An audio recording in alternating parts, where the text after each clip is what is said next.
We at Breakthru Beverage, Virginia have a responsibility to our supplier partner Brown-Forman and the customers and communities they serve.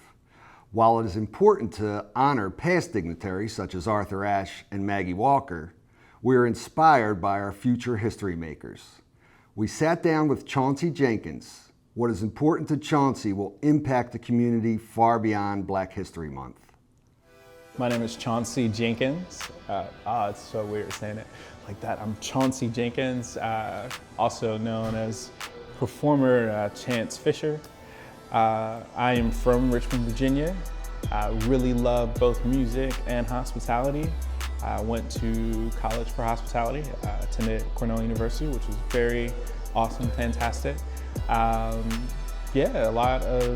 I like to do a lot of things back and forth in the city, from throwing events or just going around and hopping in on different jam sessions, whether it's a jazz show or it's a rap show. And I am currently the general manager of Le Maire Restaurant at the Jefferson Hotel, where I come in and ask people if they're having a good experience or not. So there are a lot of folks who argue that, of course, Black history should be every day. And I think Black History Month is really fun because we get to take that, moving far past where Carter G. Woodson started with us, it's a time for us to actively take a moment to reflect. The same way folks like to take a moment of silence, you have this month to not only reflect, go back over what things mean to you, think about the impact that you're making as an individual. When I think about it this month, it takes me back to those early moments of my history where my curiosity about what was going on with my people was sparked. And what I will say is that I think we take for granted a lot of what we know or what we've accepted as being true, and what we've accepted as people being kind of trailblazers for America, without actually going into seeing how influential we as a people have been in that. I think Breakthru Beverage allowing me the opportunity to choose a charity of my choice is awesome, because it speaks to the idea of community and where conversation starts. Change really only happens with one or two people being extremely passionate about one thing and knowing a lot about it and being able to then bring other people into it. So giving us the ability to choose what we're passionate about, I think speaks a lot to it. I love to support Virginia Supportive Housing.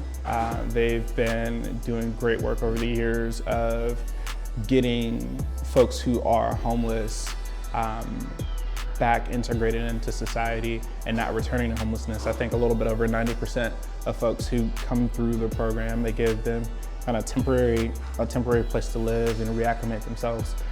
Since I was like 5 or 6, I used to talk to my dad all the time about if I ever had one thing in life that I could do, I would develop a homeless center where we could have a place where people lived. They could study. We'd partner with a Fortune 500 company to see if we could do job training and a certificate program for them to get folks back on their feet. But the biggest thing about homelessness is that it's not called houselessness. It's not just about somebody who doesn't have a place to stay. It's more or less a state of being, a state of mind that they don't have this place to call home. You can put a person in a new place to live and they still feel empty. They still feel like they don't connect. They don't feel a part of society. And you look at a lot of people, and I've even done it myself. I know I don't have money readily accessible on me, and I just walk past a person and I would rather even not talk to them, and I would dehumanize them in this way so that I can continue on, so that I don't have to deal with this one moment of feeling uncomfortable, but this person has to deal with feeling uncomfortable all the time. They have to do that every day over and over again. So it was beautiful to kind of see an organization that had been successful in Virginia. When I was going to do research about even starting my own facility, to see an organization that was really helping people get back up on their feet and not just providing like temporary residency. I think that's beautiful. So Virginia Supportive Housing is something that I will always support and love to support.